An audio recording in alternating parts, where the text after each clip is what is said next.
గాజులంటే ఇష్టం ఉండని మహిళలే ఉండరు. ఏ రంగు చీరకు ఆ రంగు గాజులను కొనేవారు చాలామందే ఉన్నారు. అలాంటి గాజులకు care of address Laad Bazaar, Hyderabad. భారతీయులకు మాత్రమే కాదు, విదేశీయులు కూడా హైదరాబాద్ వచ్చారంటే ఖచ్చితంగా లార్డ్ బజార్ గాజులు కొంటారు. లార్డ్ బజార్లో కొన్ని వందల గాజుల దుకాణాలుంటాయి. మట్టి గాజులు, metal, fibre, enamel, mirror, brass ఇలా రకరకాల గాజులు ఇక్కడ లభిస్తాయి. కానీ ఎన్ని రకాలు, ఎన్ని డిజైన్లు ఉన్నా అక్కడ దొరికే లక్క గాజులకు ఉన్న డిమాండ్ మరే గాజులకు ఉండదు. ఎందుకంటే లక్క గాజులు ఎన్నటికీ వన్నె తగ్గవు, మెరుపును కోల్పోవు, పగిలిపోయేంత వరకు కొత్తవిగానే కనిపిస్తాయి.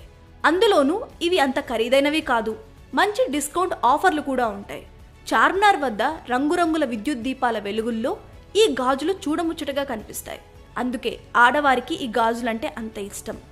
లక్క గాజుల తయారీ చాలా క్లిష్టమైన ప్రక్రియ. ముందుగా లక్కను కొలిమిపై కరిగిస్తారు. తర్వాత దాన్ని వృత్తాకారంలో మలిచి దానిపై అందమైన రంగురాళ్ళు, క్రిస్టల్స్, బీడ్స్, మిర్రర్స్ వంటి వాటిని చేతులతోనే అందంగా అతికిస్తారు. ఒక్క లక్క గాజు తయారు చేయడానికి 3 గంటల కంటే ఎక్కువ సమయం పడుతుంది.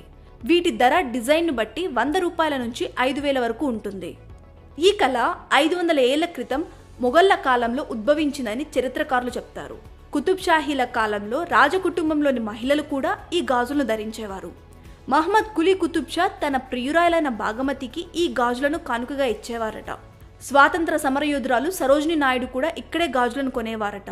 ఎందుకంటే ఈ గాజులు కేవలం లార్డ్ బజార్లో మాత్రమే దొరుకుతాయి కాబట్టి. భారతదేశంలోనే కాకుండా అంతర్జాతీయంగా ఎంతో ప్రసిద్ధి చెందిన ఈ గాజులకు ఇటీవల భౌగోళిక గుర్తింపు కూడా దక్కింది. దీంతో లార్డ్ బజార్ లక్క గాజులు మరి